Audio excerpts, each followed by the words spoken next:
Hallo liebe Campingfreunde, herzlich willkommen zum zweiten Teil unserer Reise ans Nordkap. Und der beginnt hier im Pyhähäki Nationalpark, mitten in Finnland.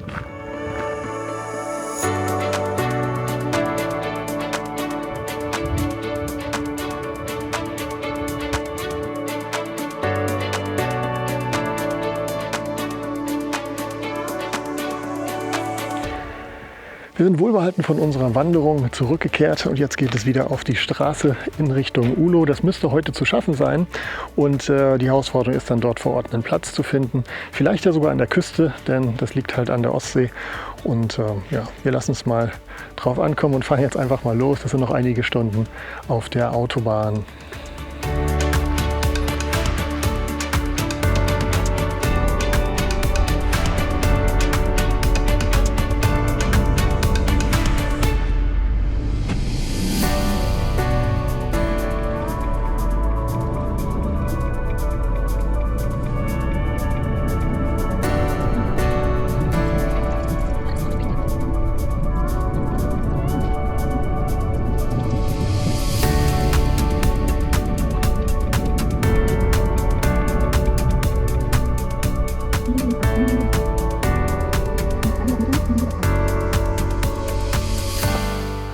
Wir kommen gut voran und sind jetzt in Leskele.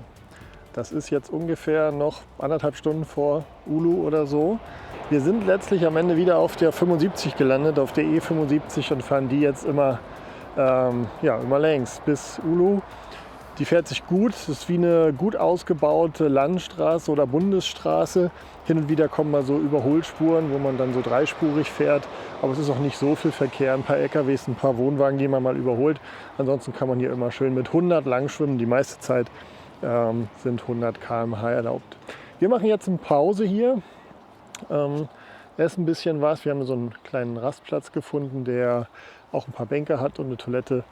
Und dann geht's weiter. Wir werden in Ulu auf den Campingplatz fahren. Es gibt einen Campingplatz am Strand. Insofern geht meine Prognose auf, dass wir heute vielleicht dann an der Ostsee sein werden. Das war jetzt das Einfachste. Es sind natürlich an der Strecke auch andere Campingplätze und Möglichkeiten. Aber vielleicht gibt es ja sogar die Möglichkeit, vom Campingplatz aus sich die Stadt nochmal anzugucken. Machen wir auch mal gern. Also erstmal was essen und dann weiter.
Wir sind angekommen in Ulu und damit haben wir unsere erste große Etappe geschafft von Helsinki hierher. Der Campingplatz, auf dem wir sind, heißt Nalikari und das ist eine Insel vor der Stadt sozusagen. Und hier gibt es einen Vergnügungspark und einen großen Strand und einen Parkplatz dafür und unter anderem halt diesen Campingplatz. Der ist ziemlich groß und hat einen Bereich hier ganz am Ende, wo man sich hinstellen kann, wenn man keinen Strom braucht. Das haben wir gemacht und dadurch konnten wir uns hier einen schönen Platz suchen. Hier ist auch noch viel Platz, nicht zu viel los und das Wetter ist auch super. Auch wieder keine Mücken. Klar, das war aber in Schweden auch immer so, wenn wir an der Ostsee waren, dass da keine Mücken waren. Und wir gehen jetzt erstmal zum Strand und am Strand gibt es ein Restaurant. Und wir sind ja so lang gefahren heute und hatten nur eine kleine Mittagspause. Da gönnen wir uns das nochmal. Essen zu gehen ist ja wahrscheinlich auch die letzte große Stadt auf unserer Tour. Auf jeden Fall die letzte große Stadt vor dem Nordkap. Ja, leider scheint es weltweit so zu sein, dass wenn an einem Campingplatz eine Straße vorbeigeht, dass man dann in den späten Abendstunden sein Lieblingsmotorfahrzeug zur Hand nimmt und dort einfach Lärm macht. Also wir sind jetzt eine Stunde hier und wir haben schon V8-Motoren im Drehzahlbegrenzer gehört, Motorräder im Drehzahlbegrenzer, wahrscheinlich auf dem Hinterrad sogar, wir haben es ja nicht gesehen. Und auch Motoren, die ich gar nicht zuordnen konnte, die sich eher wie ein Boot anhörten. Unwahrscheinlich, was hier so passiert. Also das kann man sicherlich dem Campingplatz nicht anlasten, aber wir hatten ja im letzten Jahr auch so eine Stadt in Schweden, wo es abends einfach so ein Sport war, Lärm zu machen. Und ich kann es nicht so richtig verstehen, was daran schön ist. Und es scheint auch irgendwie so zu sein, dass es immer genau da passiert, wo die Camper halt nebenan stehen. Tja.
Eigentlich schade, dass Ulu für uns nur ein Zwischenstopp ist, denn gerade hier unten am Strand ist es wirklich schön.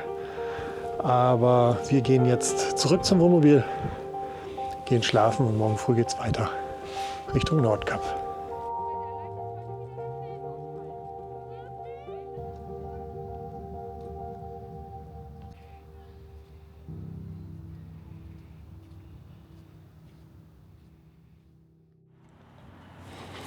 Guten Morgen aus Ulu. Ja, was Jokkmokk in Schweden für Nordkap-Reise bedeutet, das ist Rovaniemi in Finnland, nämlich das Erreichen des Polarkreises. Und das ist unser Vorhaben für heute, denn wir sind gar nicht mehr weit weg, ungefähr 2,5 Stunden noch zu fahren, dann sind wir am Polarkreis. Und heute ist Donnerstag. Wer unsere Doku vom letzten Jahr verfolgt hat, der wird sich erinnern, es war Sonntag, als wir dort am Polarkreis waren, also kurz vor Jokkmokk. Das bedeutet, von Samstag bis Sonntag haben wir über eine Woche gebraucht, auch mit einem Stadtbesuch in Stockholm und vielleicht nicht ganz so zielstrebig wie in diesem Jahr. Heute ist es Donnerstag, wir sind also 3 Tage früher hier oder dort dann am Polarkreis. Und ja, das ist natürlich, weil wir ein ganzes Stück mit der Fähre gefahren sind und auch in Helsinki nur eine Nacht verbracht haben, anders als in Stockholm im letzten Jahr, wo wir 2 Nächte waren. Man kann also zumindest sagen, dass der Weg über Helsinki ein bisschen schneller ist, denn selbst wenn wir Stockholm ausgelassen hätten, wären wir heute noch nicht in Jokkmokk gewesen, es sei denn, wir wären wirklich zielstrebig am Stück durchgefahren. Aber ein bisschen was sehen will man ja auch. Ja, was erwartet uns in Rovaniemi? Da hat man viel Gutes und viel Schlechtes drüber gehört. Da gibt es natürlich das berühmte Weihnachtsmanndorf und man sagt ja oft, das ist nur für die Touristen gebaut und ist nur um denen Geld aus der Tasche zu ziehen. Wir schauen uns das heute mal live vor Ort an und werden dann unser Urteil fällen.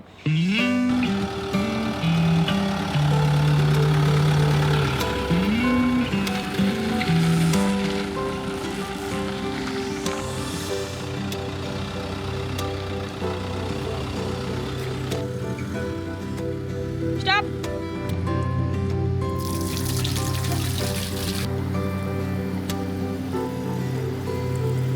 Kamera zufällig wasserdicht?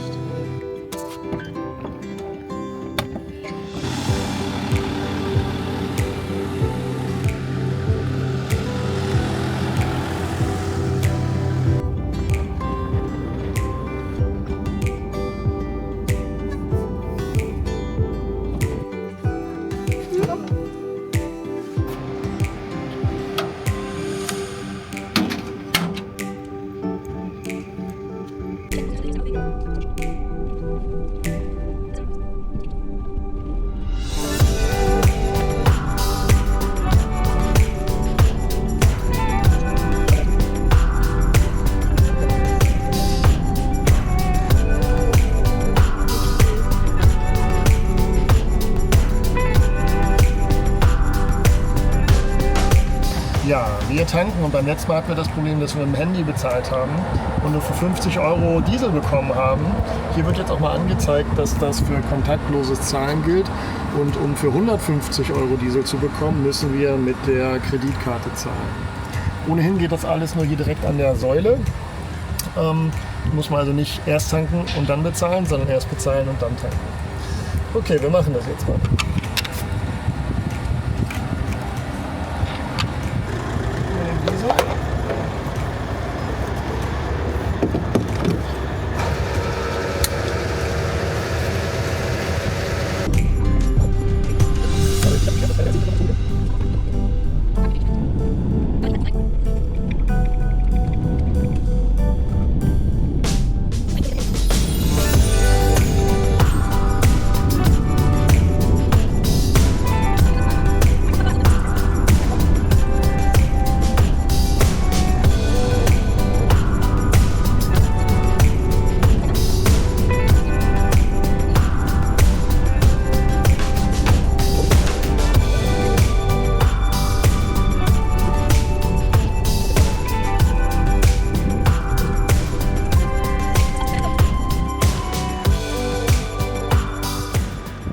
Rovaniemi ist doch größer als man denkt.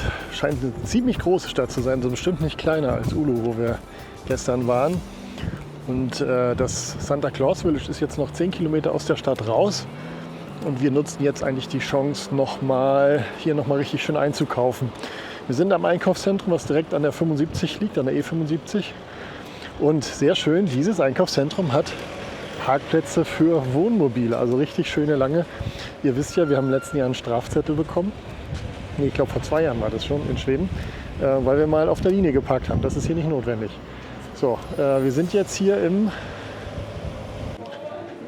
Prisma Shopping Center.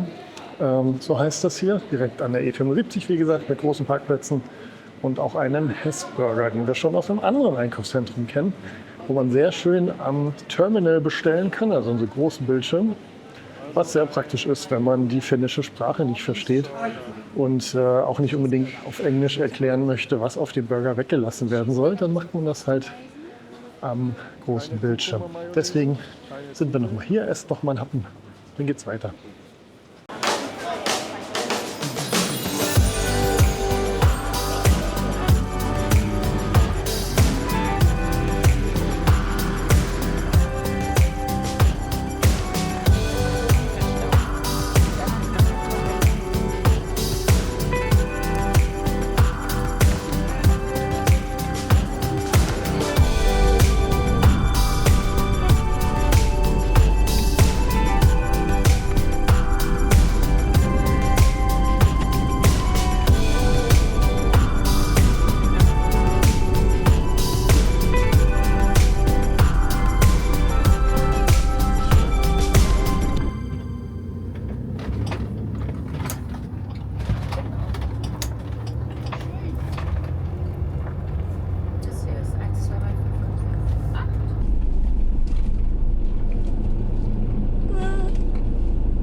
Ja, eins können wir schon sagen, in Jokkmokk den Polarkreis zu überqueren ist irgendwie deutlich spektakulärer, weil das eigentlich nur ein kleiner Rastplatz an der E45, glaube ich, ist, wo man rechts runterfährt und dann plötzlich dieses Schild und diese Steinpyramide sieht. Hier in Rovaniemi ist es irgendwie kommerzialisiert. Es gibt einen großen Parkplatz, zu dem man geleitet wird, oder halt diesen Wohnmobilplatz hier hinter uns. War sehr bequem, den im Voraus zu buchen. Jetzt ist aber im Grunde der Hinterhof einer Tankstelle. Und jetzt suchen wir erstmal den Polarkreis. Was man auf der Straße hier sieht, sind 2 große hölzerne Portale, durch die man durchfährt. Und irgendwo dazwischen muss er halt sein. Vielleicht ist es sogar diese Pyramide hier vor uns, aber genau wissen wir es noch nicht. Wir sind jetzt auf der anderen Straßenseite von dem Santa Claus Village und jetzt gehen wir mal rüber und schauen uns das Ganze dort mal an.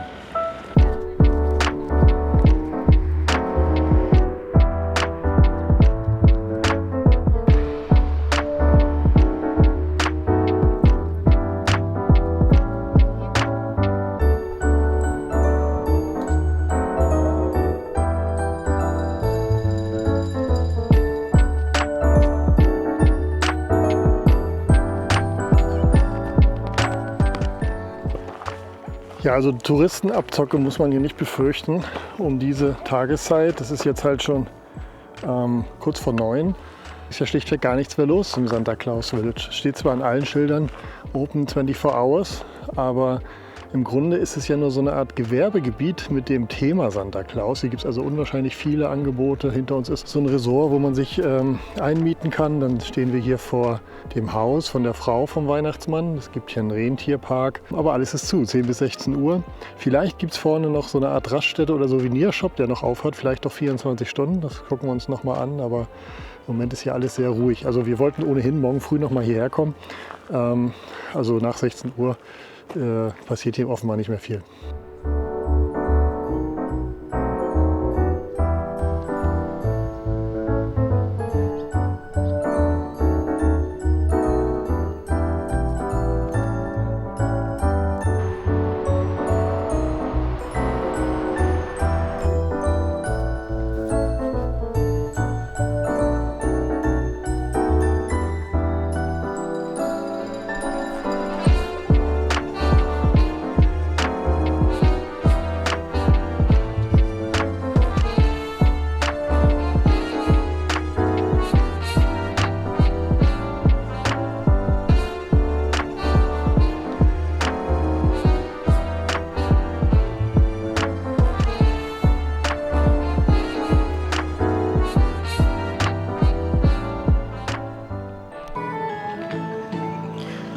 Ja, an einer Stelle hier im Santa Claus Village gibt es Weihnachtsmusik und Weihnachtsstimmung, jedenfalls um diese Tageszeit. Morgen früh wird dieses Besucherzentrum hier aufmachen, da versprechen wir uns jetzt ein bisschen mehr davon. Es ist schön, hier abends mal spazieren zu gehen über dieses Gelände und so ein bisschen zu erforschen, was sich hinter den ganzen Türen verbirgt. Jetzt sind wir gespannt auf morgen früh. Ja, wir haben schönes Wetter, die Sonne hat bis eben noch geschienen, wir haben 23 Grad, also warum nicht hier mal durchlaufen? Aber ein bisschen enttäuscht sind wir schon, weil wenn man Richtung Rovaniemi fährt, sieht man ganz viel Werbung an der Straße und steht immer Open 24 Hours. Und das kann höchstens für den Souvenirshop gelten. Aber der hat, glaube ich, auch gerade eben zugemacht. Also ja, hier ist offen, hier kann man rumlaufen, aber geboten wird hier nachts nichts mehr.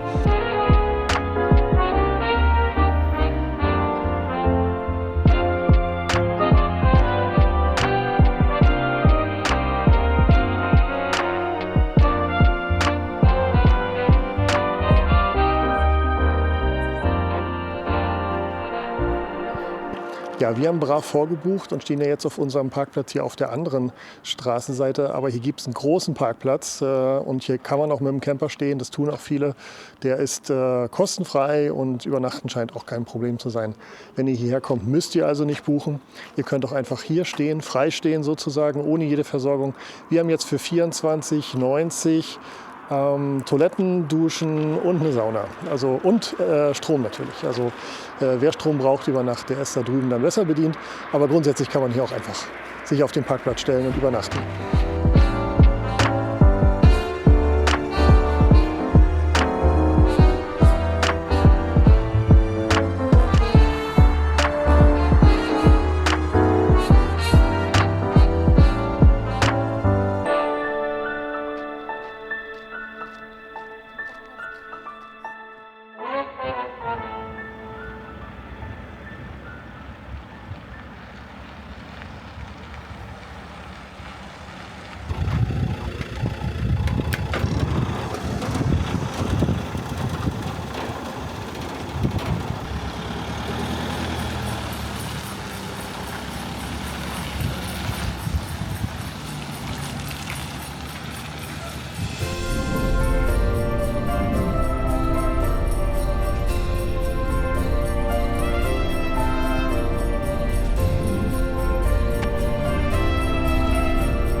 Guten Morgen vom Polarkreis in Rovaniemi.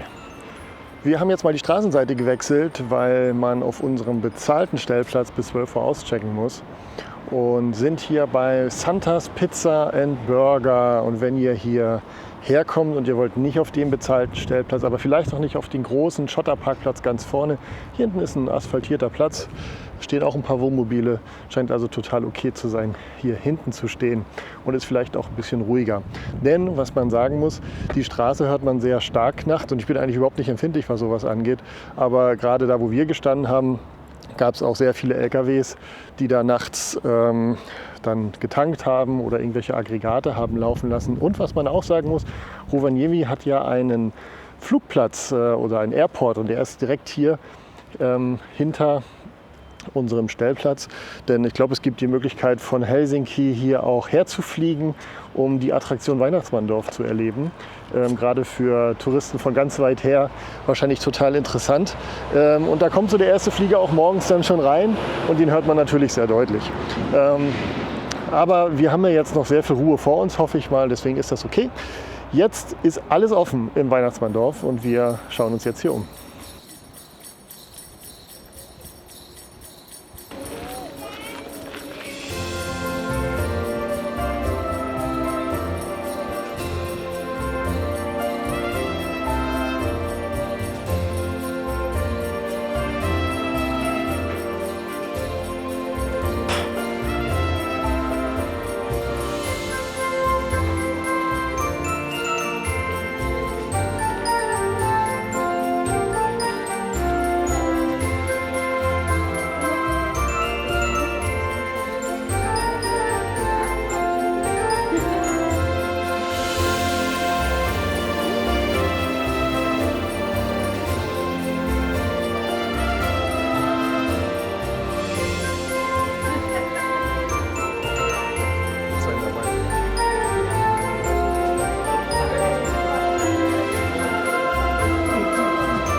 Handtaschenhütchen.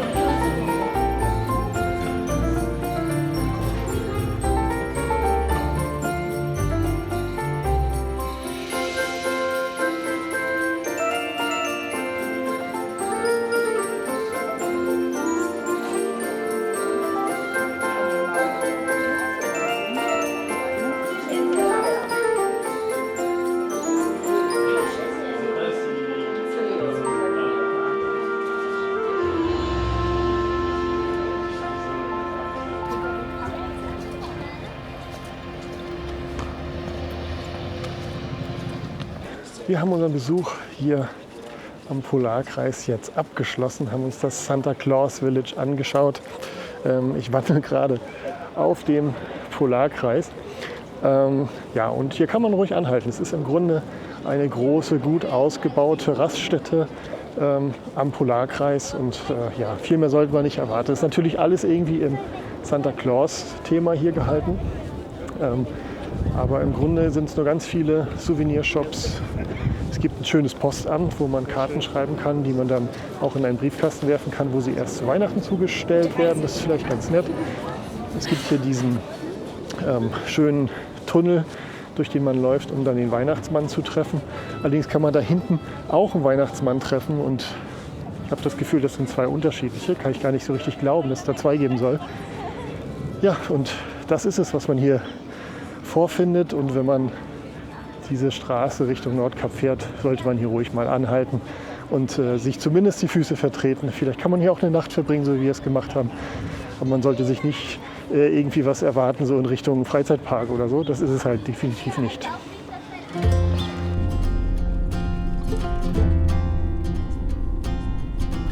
Tschüss, Rovaniemi.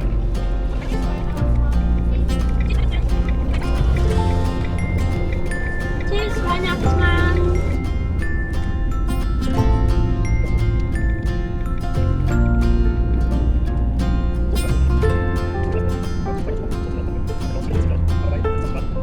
Wir fahren jetzt weiter, die E75. Die ist hier jetzt einspurig in jede Richtung. Wir können wieder 100 fahren, was sich manchmal ganz schön schnell anfühlt, weil diese Straße halt auch durch Ortschaften geht und manchmal da gar keine Reduzierungen sind auf 80 oder 60, sondern man mit 100 durchdüsen darf. Aber so schafft man halt Kilometer. Und unser nächstes Fernziel ist jetzt Inari. Das ist eine Stadt an der E75, in deren Region wir dann irgendwann abbiegen müssen Richtung Norwegen, Richtung Nordkap. Und bis dahin bleiben wir noch drauf. Wir haben jetzt einen Park4Night-Platz eingeloggt. Der ist kurz vor Inari und das sind jetzt laut Navi 3 Stunden 27 auf der E75.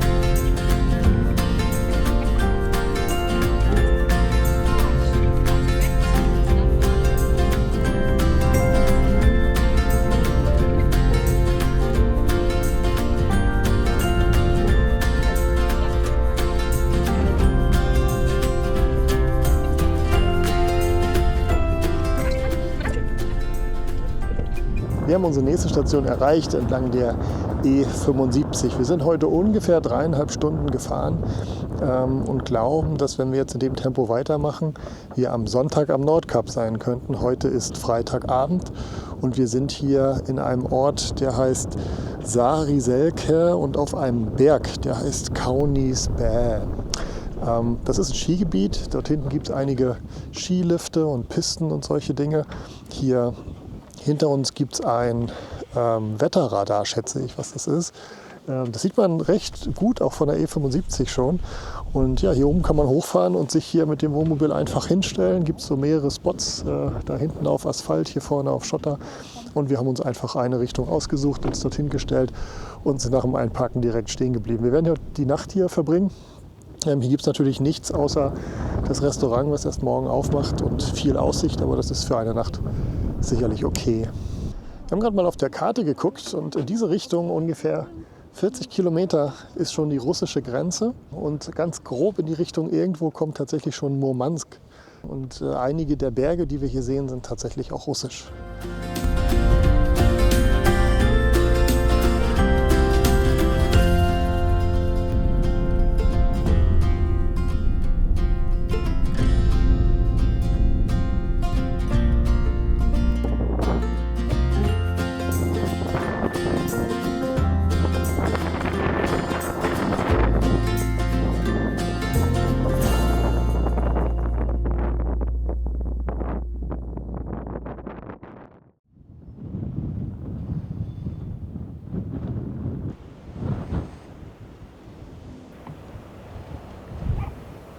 Guten Morgen aus Sari-Selke.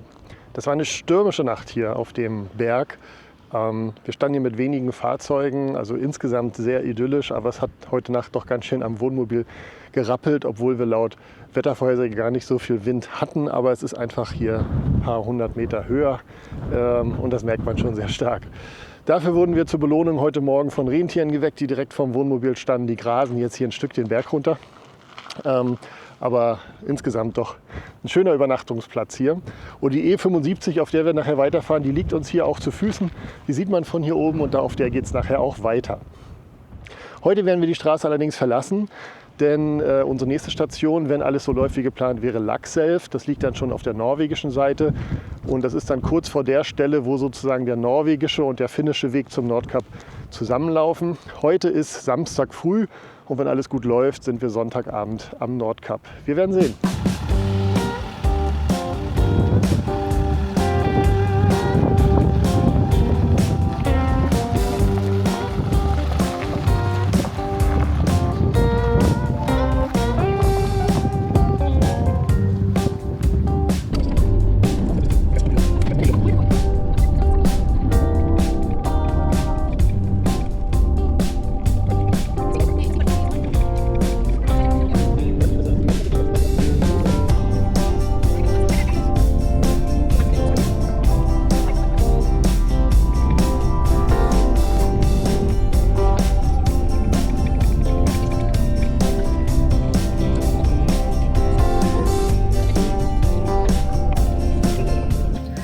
Wir sind in Inari angekommen. Das ist eine der letzten größeren Ortschaften, bevor wir jetzt die E75 verlassen, um hier nochmal richtig einzukaufen. Wir sind bei einem K-Market. Hier gibt es 2 Supermärkte im Ort. Wir haben uns jetzt für den entschieden und werden uns nochmal mit finnischen Lebensmitteln eindecken, weil die sind deutlich günstiger, als wir das sonst aus Norwegen kennen. Und ich denke mal, tanken werden wir auch noch, ob hier oder an der nächsten Tankstelle, werden wir mal sehen.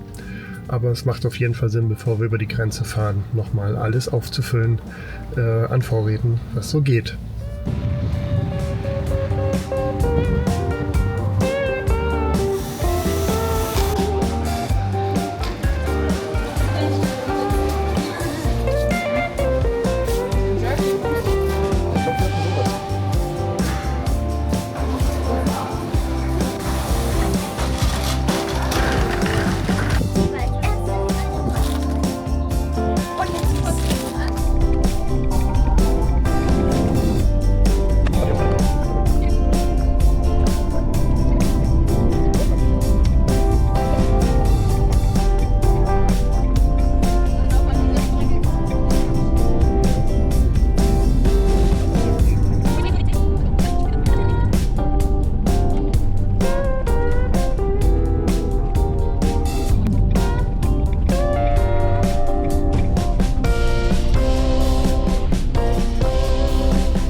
...92 ist die Nummer der Straße, die die E75 mit Norwegen verbindet, auf der wir jetzt unterwegs sind.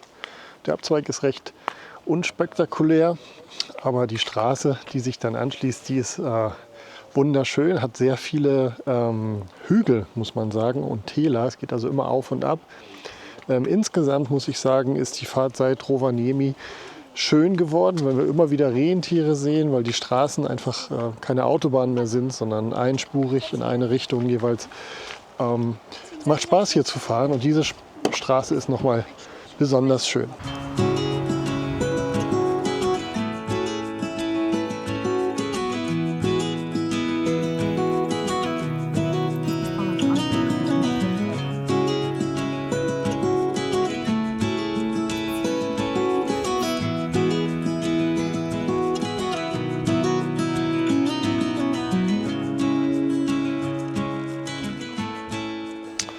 Muotkan Ruoktu heißt dieser Ort, an dem wir jetzt gerade gegessen haben. Sehr zu empfehlen. Der Besitzer hat uns da persönlich empfangen und hat uns jetzt gerade noch mal gezeigt, wo der Fisch gefangen wurde, den wir gegessen haben und woher das Rentierfleisch stammt, was wir gegessen haben. Das war wirklich sehr schön. Wenn ihr auch hierher kommen wollt, findet ihr den Ort bei Polar Steps. Habe ich gerade noch mal einen Eintrag gemacht mit ein paar Fotos und so weiter. In der Videobeschreibung findet ihr den Link zu Polar Steps. Da findet ihr die gesamte Reise. Könnt ihr noch mal nachvollziehen und auch alle anderen Stationen sehen, die wir hier zwischendurch angelaufen haben.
Stabbursdalen Resort.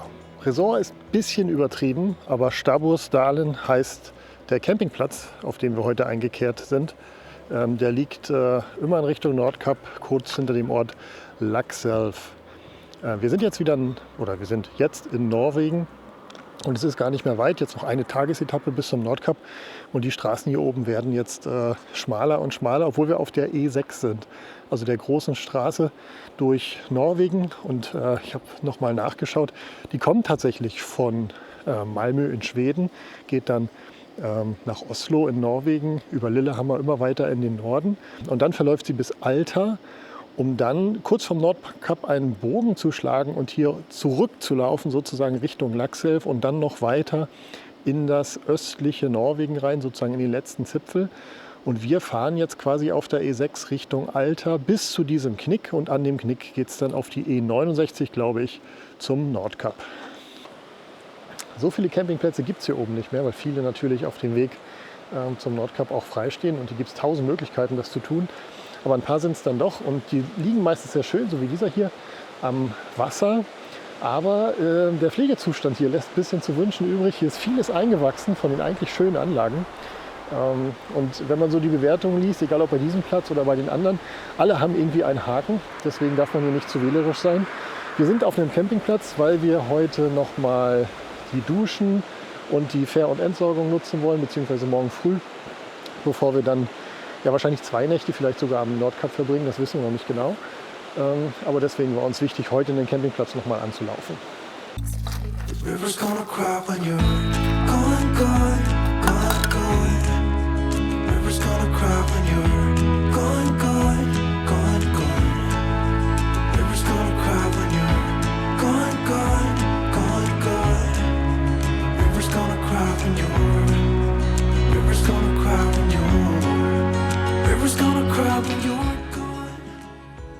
Guten Morgen vom Stabbursdalen Campingplatz hier kurz vom Nordkap. Ja, heute ist der große Tag. Heute geht es für uns zum Nordkap. Wir müssen jetzt noch vielleicht 2 bis 3 Stunden fahren. Genau wissen wir es gar nicht, denn der letzte Teil der Strecke ist ja auch ein bisschen anspruchsvoller als die E6 bis hier zu fahren. Das Nordkap ist allerdings Thema von Teil 3 unserer Reisedokumentation. Teil 2 endet hier, aber keine Sorge, in einer Woche werdet ihr schon den nächsten Teil bei YouTube finden und wenn ihr ein bisschen später schaut, dann könnt ihr vielleicht jetzt direkt weiterschauen in Teil 3. Wenn euch das bis hier gefallen hat, insbesondere dieser Teil, wo wir uns dem Nordkap so dicht genähert haben, gerne ein Like unter dem Video hinterlassen und unbedingt den Kanal abonnieren, damit ihr den nächsten Teil nicht verpasst. Wenn ihr uns irgendwas mitteilen möchtet, insbesondere zu dem Stück der Reise, was wir jetzt gerade hinter uns haben, dann einfach unten kommentieren. Und wenn es interessante Links gibt zu Plätzen, zu Sehenswürdigkeiten entlang der Strecke, dann findet ihr das wie immer in der Videobeschreibung. Wir sehen uns im nächsten Teil oder unterwegs. Bis bald.